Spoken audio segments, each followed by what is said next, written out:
যুবক, এই কথাটি ভালো করে মন দিয়ে শুনুন।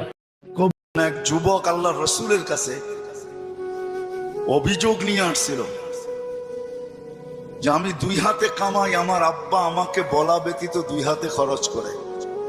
আপনি যদি বাবাকে একটু বলে দিতেন। আল্লাহর রসুল সাল্লাল্লাহু আলাইহি ওয়াসাল্লাম লোক পাঠাইছেন যে যাও এর বাবাকে ডেকে নিয়ে আসো। তো যে ডাকতে আসছে তো বলছে আল্লাহর রসুল তোমাকে ডাকে। বলছে এই অবেলা? বলছে তা তো বলতে পারবো না। বলছে আল্লাহ রসুলের কাছে কে আছে? বলছে কাউকে তো দেখি নাই, কিন্তু তোমার ছেলে বসা ছিল। তো বাপ যখন বাড়ির থেকে বাহির হইতেছেন তো বাপ বুঝা ফেলছেন কেন ডাকে অবেলা। ছেলে যখন বসা তো মনে মনে কবিতা আবৃত্তি করতেছিলেন, মনে মনে। না জিহ্বা হেলতে ছিল না ঠোঁট নড়তে ছিল। তো জিবরিল আলাইহিস সালাম এসে বইলা দিয়া গেছে যে আসতেছে, কিন্তু মনে মনে কবিতা পড়তে পড়তে। আল্লাহ বলছে সালাম দিবে, জবাব দিয়া কবিতা গুলা শুনা নিতে। তো বাবা যখন সালাম দিয়া ঢুকছেন তো আল্লাহ রসুল বলছে কবিতা শোনাও।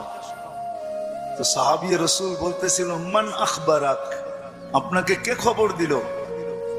আমি তো জিহ্বাও হেলাই নাই, ঠোঁটও নাড়াই নাই, মনে মনে পড়তেছিলাম। আল্লাহ রসুল বলতেছিল নাব্বাআনি আল আলিমুল খাবীর, আল্লাহ আমাকে জানায়া দিছেন, আল্লাহ আমাকে জানায়া দিছেন। তো যখন কবিতা পড়তেছিল আল্লাহর রসুল তো আব্বাকে দেখেন নাই। পেটে আসতে দেরি, আব্বা দুনিয়ার থেকে যাইতে দেরি করেন নাই। বিরাট বড় একটা শূন্যতা ভিতরে ছিল। বাপ দেখাও তো একটা বিষয়, বাপকে দেখেন নাই বিদায় ভিতরে একটা শূন্যতা ছিল। তো বৃদ্ধ কবিতা পড়তেছিল আর আল্লাহ রসুল চোখের পানি জড়াইতেছিলেন। কবিতা অনেক লম্বা, আমি দুই একটার তর্জমা শুনাই আপনাদেরকে। বৃদ্ধ বলতেছিল মনে বড় আশা ছিল, একা আছি, দুইজন কবে হব? হয়ে গেলাম দুইজন। তো দুজনেরই আশা জাগলো যে আমাদের কুল ভরবে কবে। আল্লাহ কোলো বইড়া দিল যেদিন তুমি আসলে। তো দুইজনই ভাবলাম যে আমাদের আর বাঁচার দরকার নাই, এখন বাঁচবো তো সন্তানের জন্যই বাঁচবো। সত্য এটাই, কিন্তু মা বাবা সন্তানের জন্যই বেঁচে থাকে, সন্তানের জন্য বেঁচে থাকে। বলে আমরা তোমার জন্যই বাঁচতেছিলাম, আমরা বুড়া হইতেছিলাম, তুমি জোয়ান হইতেছিলা, আমার সবকিছু তোমার ভিতরে যেতেছিল। একদিন তুমি পায়ের উপরে দাঁড়ায় গেলা, কামাইতে শুরু করলাম, আমি বুড়া হইলাম। তো বাপের বড় আফসোস ছিল যে তুমি আমাকে বাপ না মনে করতে, একজন হিতাকাঙ্ক্ষীও তো ভাবতে পারতে। তুমি আজকে আল্লাহ রসুলের কাছে আমার বিরুদ্ধে অভিযোগ দিলে। আল্লাহ রসুল পুরা কবিতা শোনার পরে যুবকের কলার ধরে বলতেছিল কুম ওঠ, আনতা ওয়া মালুকা লি আবিকা, তুমি আর তোমার মাল তোমার বাপের, বাপের বিরুদ্ধে অভিযোগ। তো আমার প্রশ্ন যেটা ছিল যে দিন আমাদের জন্য কেন? আজকে যদিও আমরা ভাবি না, চিন্তা করি না যে দিন আল্লাহ আমাকে কেন দিলেন, দিনের পরিবেশ আমার জন্য কেন প্রয়োজন, কেন প্রয়োজন? সত্য এটাই, আপনি মানেন আর না মানেন, বোঝেন আর না বোঝেন, এটা কিন্তু আল্লাহর তৈরি, আল্লাহ তৈরি করছেন। কে তৈরি করছেন? এটা কার তৈরি করা? হ্যাঁ, এটাও তো একটা মেশিন, মানব নামের মেশিন, ঠিক না? না মেশিন না? হ্যাঁ মেশিন তো। এটা যতগুলা কাজ একসাথে করতে পারে, দুনিয়ার কোন মেশিন মনে হয় এতগুলা কাজ একসাথে করতে পারে না, ঠিক না? এটাও তো মেশিন, এটার আল্লাহর অস্তিত্ব দেওয়া মেশিন। একটা ছোট প্রশ্ন আপনাদের কাছে আমার, সমস্ত মেশিন চালানোর জন্য যদি রীতিনীতি থাকতে পারে, তাহলে এই মেশিনটা চালানোর জন্য কি কোনো রীতিনীতি নাই? হ্যাঁ, ওটা কার পক্ষ থেকে নির্ধারিত হবে? মেশিন যে তৈরি করে তার পক্ষ থেকে নির্ধারিত হয়, ঠিক না? আপনি স্বীকার না করতে পারেন, কিন্তু আমার কথা লেখা রাখেন, আপনি আর আমি জমিনে আসছি সাদা কাগজে সিগনেচার দিয়া। আমি কোরআন দিব আপনাকে, সাদা কাগজে শুধু সিগনেচার দিই না, সাথে সাথে ফিঙ্গারও দিয়ে আসছি, ফিঙ্গার। নাইলে কোরআন এই কথা চিৎকার দিয়ে কোনোদিন বলতো না, আলাস্তু বিরাব্বিকুম ক্বালু বালা। আল্লাহ জিজ্ঞাসা করছিলেন আমি কি রব নই? আমরা সিগনেচার দিয়ে আসছি সাদা কাগজে, আপনি আমাদের রব।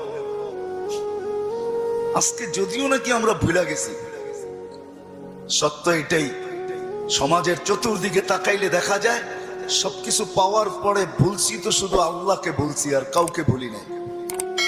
আপনি যুবকের দিকে তাকান আর বৃদ্ধের দিকে তাকান, নারীর দিকে তাকান আর পুরুষের দিকে তাকান, শিক্ষিতর দিকে তাকান আর অশিক্ষিতর দিকে তাকান, গরিবের দিকে তাকান আর ধনীর দিকে তাকান, উচ্চ সোসাইটিওয়ালাদেরকে দেখেন আর নিম্ন সোসাইটিওয়ালাদেরকে দেখেন। সবার দিকে তাকাইলে একটা কথা সুস্পষ্ট, সবকিছু আল্লাহর থেকে পাওয়ার পরে কিন্তু আমরা ভুলে গেছি আল্লাহকে। সবকিছু পাওয়ার পরে, সত্য তো? হ্যাঁ, যদি প্রমাণ চান আমি দিতে পারি, প্রমাণ চান আমি যুক্তি দিয়ে দিতে পারি। বলেন ডেলি অক্সিজেন নেন কার? কে অক্সিজেন দেয় আমাদেরকে? কে অক্সিজেন দেয় আমাদেরকে? হ্যাঁ, মানেন? হ্যাঁ, আমার তো বুঝে আসে না আপনাদের এলাকায় ঢোকার পরে যে উন্নত বিশ্বের কোন লোককে যদি এই এলাকায় ছেড়ে দেওয়া হয়, বা ঢাকা শহরের ঘনবসতি এলাকাগুলাতে ছেড়ে দেওয়া হয়, বা পুরান ঢাকার কোনো গলিতে ঢুকাইয়া দেওয়া হয়, ও মনে হয় বাহির হয়ে ভাববে যে এইখানের মানুষ অক্সিজেন নেয় কি করে, ঠিক না? মনে হয় বুঝাইতে পারি না, কিন্তু আমাদের নিতে কোনো অসুবিধা হয়? হ্যাঁ, আপনার গলিতে অক্সিজেন কে ঢুকায়? হ্যাঁ, কাটটা নেই, প্রতিদিন কার অক্সিজেন কতটুকু নেই জানি? হ্যাঁ, পার হেড 550 লিটার নেই। মাছ যদি 30 দিনে হয়, তাহলে আর আপনি আর আমি 16,500 লিটার পার মান্থ নেই অক্সিজেন। বলেন এখানে আমরা যেই কজন বসা আছি, ডেলি কতবার মন খুইলা আল্লাহ বলি? আল্লাহ, কতবার মন খুইলা আল্লাহ বলি? আল্লাহ যদি জিজ্ঞাসা করে তুই আমাকে এরকম করে ডাকিস কেন, তো আমি ভিতর থেকে যেন জবাব দিতে পারি, মালিক 24 ঘন্টা তোমার অক্সিজেন নেই, 1 টাকা বিলও তুমি নাও না। অথচ আমরা 2020-এ দেখছি এখনো মিডিয়ায় থাকতে পারে ঢাকার এক হাসপাতাল মাত্র আধা ঘন্টা অক্সিজেন দিছে আর 84,000 টাকা বিল বানাইছে, আর আমরা 24 ঘন্টা অক্সিজেন নেই। তুমি একবারও আমাদের থেকে বিল নাও না বা চাও না। আমার মন চাইলো তোমাকে আমি একবার মন বইরা আল্লাহ বইলা ডাকি। 3 দিন পর্যন্ত ঘরে পানি ব্যতীত কিচ্ছু নাই। 3 দিন চলতেছে ঘরের অবস্থা, শুধু পানি আছে আর কিচ্ছু নেই। 4র্থ দিন সকালে ঘরের অভিভাবক বাহির হইতেছে আর বলতেছে দোয়া করো আজকে যেন কিছু মিলে। কিন্তু যখন সন্ধ্যায় ফিরতেছেন ওই দিনও কিচ্ছু মিলে নাই, ওই দিনও কিচ্ছু মিলে নাই। কিন্তু ঘরের মহিলা বারবার রাস্তা দেখতেছেন যে আজকে কিছু মিলবে হয়তো, কিন্তু সন্ধ্যাবেলা যখন ঘরের পর্দা উঠায় দেখতেছেন আসতেছে, কিন্তু চেহারাটা মলিন, হাত দুইটা খালি। নাম পরে বলবো আমি। যখন একবারে ঘরের কাছে চলে আসছে, এখন আর আওয়াজ পর্দা নষ্ট হবে না, তো আওয়াজ দিছেন আলী। বুঝছেন তো? আলী রাদিয়াল্লাহু তাআলা আনহুর কথা বলতেছি। ফাতেমা রাদিয়াল্লাহু তাআলা আনহা আওয়াজ দিছেন আলী। তো চোখে চোখ পড়ছে, তো জিজ্ঞাসা করছে চেহারা মলিন কেন? বলছে আজকেও কিছু মিলে নাই। তো ঘরের মহিলা বলতেছে ওয়াজাদনা শাকারনা লাম নাজি সাবারনা, পাবো তো শুকরিয়া আদায় করব না, পাবো তো সবর করব। দুনো অবস্থায় আল্লাহ আমাদের সাথে। আর আলী এটা জানো, আল্লাহ যাদের সাথে থাকে তাদের চেহারা মলিন হওয়ার শোভা পায় না। একটু ভাবেন না, একটু ভাবেন না। তো দরজা খোলার পরে যখন ঢুকতেছেন ঘরে, আলী রাদিয়াল্লাহু তাআলা আনহু বলতেছেন ফাতেমা সাররাত ওয়া তাবাসসামাত, ফাতেমা মুস্কি মুস্কি হাসতেছিল। চতুর্থ দিনের ক্ষুধার্ত, এটা ওই দিনের কাহিনী যেই দিন হাসান হোসাইনকে আল্লাহর রাসূল জিহ্বা চোষায়া খিদা নিবারণ করাইছেন, ওই দিনের কাহিনী বলতেছি আমি। কিন্তু স্বামী এমনি তো মনটা খারাপ, স্ত্রী মলম দিতেছেন, সেও যদি চেহারা খারাপ করে তাহলে চেহারাটা আরো ভাঙ্গা পড়বে, দিলে আরো ব্যথা পাবে। তো প্রথম সান্ত্বনা দিছে আলী, পাবো তো শুকরিয়া আদায় করব, না পাবো তো সবর করব। দুনো অবস্থা আল্লাহ আমাদের সাথে, আমাদের জন্য শোভা পায় না যাদের সাথে আল্লাহ থাকে চেহারা মলিন হোক। স্বামী যখন ঘরে ঢুকতেছেন, আলী রাদিয়াল্লাহু তাআলা আনহু বলতেছে ফাতেমা সাররাত ওয়া তাবাসসামাত, ফাতেমা মুস্কি মুস্কি হাসতেছিল, আমার আগমনে খুশিতে নাচতেছিল। আলী রাদিয়াল্লাহু তাআলা আনহু বলতেছেন আমি আর নিজেকে ধরে রাখতে পারি নাই, তো আমি কাঁধে হাত রাইখা দোয়া দিতেছিলাম রহিমাল্লাহ, আল্লাহ তোমার উপরে রহমত নাযিল করো।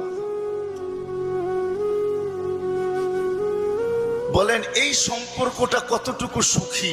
আমাদেরও তো এরকম একটা সম্পর্ক আছে, যদি আমরা তুলনা করি তাহলে ওই সম্পর্কটা কতটুকু সুখী, আমরা কতটুকু সুখী। আমি কিন্তু অনেকগুলা জিনিস দেখায় বুঝাইতে চাইতেছি।